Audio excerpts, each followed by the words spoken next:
Hey guys what's up, this is Shiv Mishra. Welcome back to Learn Book. हम पर्यावरण अध्ययन CTET के लिए पढ़ रहे हैं। तो इस सीरीज़ में लगभग 5 वीडियो पहले से अवेलेबल हो चुके हैं चैनल पर। अगर आपने उसको नहीं देखा है तो आप पहले वीडियो से कंटिन्यू कीजिए तो एक बेहतर अंडरस्टैंडिंग होगी। आज के इस वीडियो में हम क्लास 5 NCERT EVS की समरी प्रोवाइड करवाएंगे। इसके पहले के जो 5 वीडियो हैं उसमें शुरुआत के 2 वीडियो में हमने क्लास 3 की NCERT की समरी प्रोवाइड करवाई है और जो शेष वीडियोज हैं उनमें हमने क्लास 4 की NCERT की समरी प्रोवाइड करवाई है और इस वीडियो में हम क्लास 5 की NCERT की समरी को कवर करेंगे। तो without any delay let's start.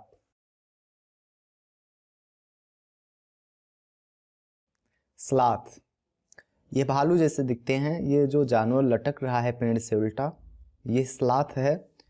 ये भालू जैसे दिखते हैं। ये दिन के 17 घंटे पेड़ों से उल्टे लटक कर सोते हैं। आउट ऑफ 24 आवर्स ये 17 घंटा अपना सोने में बिता देते हैं, वो भी पेड़ों से उल्टे लटके रहते हैं और सो जाते हैं। यह लगभग 40 वर्ष के अपने पूरे कार्यकाल में मुश्किल से 8 पेड़ों पर घूमने की तकलीफ उठाते हैं। सप्ताह में केवल एक बार नीचे आते हैं फ्रेश होने के लिए, अदरवाइज फिर उसी पेड़ पे चढ़ जाते हैं। जब उस पेड़ की पत्ती खत्म हो जाती है तब ये दूसरे पेड़ पे चले जाते हैं और इस तरह से अपने पूरे जीवन काल में मुश्किल से 8 पेड़ पर ये जाते हैं। 8 पेड़ पत्तियां खत्म कर देते हैं। इसके बाद में ये बस इनका कार्य पूरा हो जाता है इस दुनिया से। आइए अब हम एक ऐसी टॉपिक को देखते हैं कि जैसे हम कहीं भी बैठे होते हैं तो जहाँ पे हम होते हैं वहीं पे मच्छर कैसे पहुँच जाते हैं, या चींटियों को चलते हुए जब हम देखते हैं तो एक चींटी के पीछे बहुत सारी चींटियाँ चलती जाती हैं। तो ये कैसे संभव हो पाता है, आइए जानते हैं कि क्या फैक्ट्स है इसके पीछे। चींटियाँ चलते समय ज़मीन पर कुछ ऐसा छोड़ती हैं जिसे सूंघ कर पीछे आने वाली चींटियों को रास्ता मिल जाता है। मच्छर हमारे शरीर की गंध, खासकर पैल के तलवे की और शरीर की गर्मी से हमें ढूंढ लेते हैं। रेशम का कीड़ा अपनी माता को उसकी गंध से कई किलोमीटर दूर से ही पहचान लेता है। चील, बाज और गिद्ध जैसे पंछी हमसे 4 गुना ज्यादा दूर से देख पाते हैं। रात में जागने वाले जानवर हर चीज को सफेद और काली देखते हैं। बाघ, आइए अब हम कुछ बाघ के बारे में जानते हैं। टाइगर, बाघ अंधेरे में हमसे 6 गुना बेहतर देख सकता है। बाघ की मूछें हवा में हुए कंपन को भांप लेती हैं और शिकार की बिल्कुल सही स्थिति का पता चल जाता है उसे। हवा में जो भी कंपन हो रहा है उसके अनुसार बाघ यह भांप लेता है कि शिकार कहाँ पे है। एग्जैक्ट उसकी स्थिति का पता वो अपनी मूछों के कंपन से लगा लेता है। और बाघ जहाँ भी जिस इलाके में भी रहता है वहाँ पे अपना मूत्र की गंध छोड़ता जाता है और जिससे यह निर्धारित होता है कि किसी बाघ का क्या इलाका है। एक बाघ के इलाके में कोई दूसरा बाघ नहीं आता जाता है। खैर ये अलग बात है कि अगर वो चाहता है कि उससे टक्कर लेनी है तो फिर वो जा सकता है, अदरवाइज किसी दूसरे बाघ के इलाके में कोई दूसरा बाघ नहीं जाता है। बाघ का गुर्राना 3 किलोमीटर दूर तक सुना जा सकता है। इसी टॉपिक के अंतर्गत हम यह देख लेते हैं कि 2 नेशनल पार्क हैं, ये किस राज्य में है। Jim Corbett national park Uttarakhand में है। घाना नेशनल पार्क ये भरतपुर में है और भरतपुर राजस्थान में है। तो घाना राजस्थान में है। नाग गुम्फन एक विशेष प्रकार की डिजाइन होती है।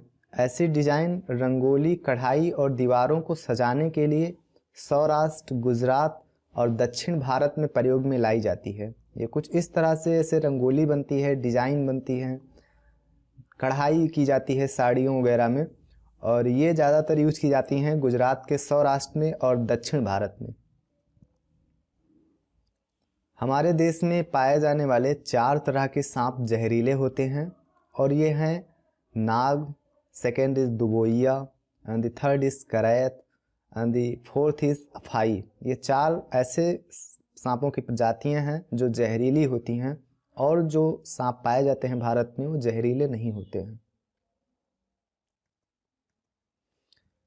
कालाहांडी एक जगह का नाम है जो कि उड़ीसा में है। यहाँ पे एक विशेष प्रकार का चावल होता है, एक उन्नत किस्म का चावल उत्पादित होता है। तो जो NCERT की किताब है वहाँ पे एक कहानी दी गई है कि एक तरफ एक उन्नत किस्म का चावल उत्पादित होता है इस ज़िले में, और दूसरी तरफ वहाँ पे काफ़ी लोग भूख से मर जाते हैं। मामिडी तांड्रा आम पापड़ को कहा जाता है। आम पापड़ का ही एक दूसरा नाम है मामिडी तांड्रा। शिकारी पौधे, ऐसे पौधे जो चूहों, मेढकों, कीड़े मकोड़ों और छोटे जीवों का शिकार करते हैं। ऐसा वो इसलिए करते हैं क्योंकि उनमें पर्णहरिम भी पाया जाता है, तो प्रकाश संश्लेषण भी करते हैं, लेकिन नाइट्रोजन की पूर्ति नहीं हो पाती है, और इसलिए नाइट्रोजन की पूर्ति करने के लिए वह चूहों, मेढकों, कीड़ों मकोड़ों को या छोटे जीवों का शिकार करते हैं। यह ऑस्ट्रेलिया में, इंडोनेशिया में और भारत के मेघालय राज्य में पाए जाते हैं।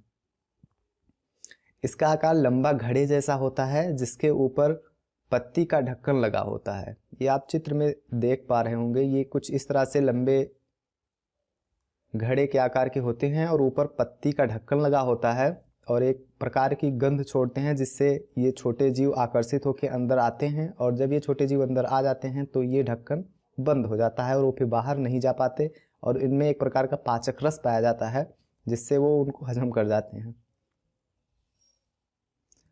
नेफेंथेस इसी प्रकार के शिकारी पौधों में एक पौधा है, एक प्रमुख पौधा है नेफेंथीस।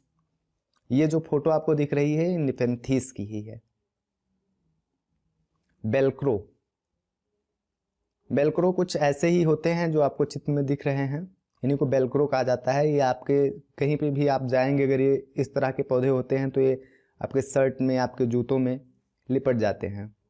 1948 में एक व्यक्ति थे जॉर्ज मेस्टर, ये कहीं किसी यात्रा पे, वॉक पे गए थे, तो इनको इस तरह से बेलक्रो इनके जूतों में लिपट गए और उन्होंने बेलक्रो की खोज की। बेलक्रो क्या होते हैं?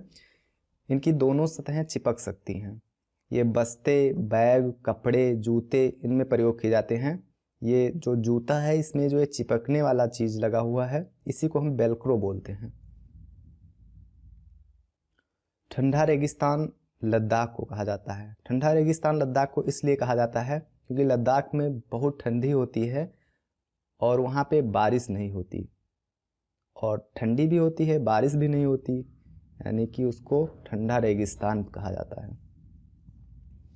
मलेरिया की दवाई सिनकोना पेड़ की छाल से बनाई जाती है। सिनकोना पेड़ की छाल को उबाल करके मलेरिया की दवाई के रूप में प्रयोग किया जाता है।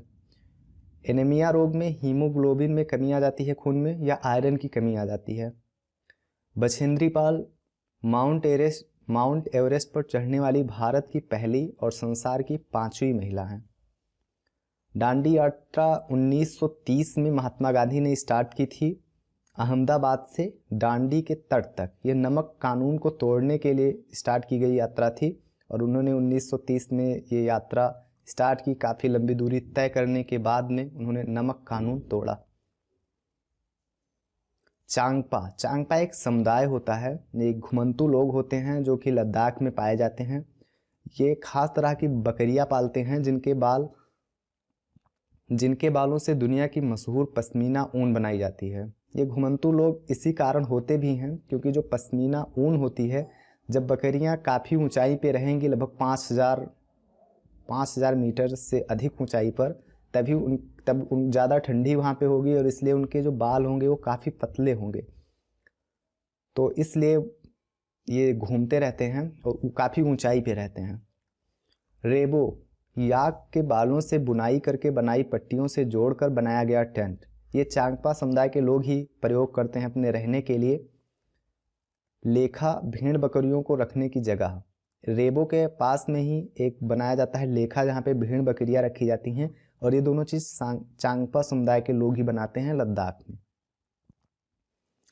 मशहूर पश्मीना, पहाड़ी बकरियों की एक खास नस्ल से जो लगभग 5000 मीटर ऊंचाई पर रह सकती हैं, उन्हीं से ऊन बनाया जाता है, और ये बकरियां लद्दाख में ही होती हैं। 5000 ऊंचाई पर रहती हैं, तो इसलिए वहाँ पे काफ़ी तापमान कम रहता है, और जिसकी वजह से उनके बाल बारीक और नरम हो जाते हैं। एक साधारण पश्मीना शाल तैयार करने में लगभग 250 घंटे की बुनाई लगती है। आइए अब हम देखते हैं कुछ पौधों के नाम कि ये कहाँ किस देश से हमारे देश में आए हैं। जैसे मिर्ची दक्षिण अमेरिका से आई है हमारे देश में, भिंडी और काफ़ी अफ्रीका से, गोभी और मटर यूरोप से, सोयाबीन अमेरिका से आई है लेकिन ये चीन होते हुए आई है। बैगन, मूली, सेम, करेला, आम, संतरा ये जैसे पौधे हैं ये भारत के ही हैं, मतलब देसी पौधे हैं ये। इस वीडियो में बस मुझे उम्मीद है कि आपको यह वीडियो पसंद आया होगा। अगर आपको यह वीडियो पसंद आया हो तो इस वीडियो को लाइक कीजिए। यदि आपको यह लगता है कि यह वीडियो किसी के लिए उपयोगी हो सकता है तो आप इसको शेयर कीजिए, और साथ ही साथ अगर आप इस चैनल पर नए हों तो इस चैनल को सब्सक्राइब कर लीजिए, क्योंकि पर्यावरण अध्ययन से रिलेटेड और भी सब्जेक्ट से रिलेटेड हम कुछ बेहतरीन वीडियोज़ और भी लाने वाले हैं इसी चैनल पर। Thank you guys. जय हिंद, वंदे मातरम।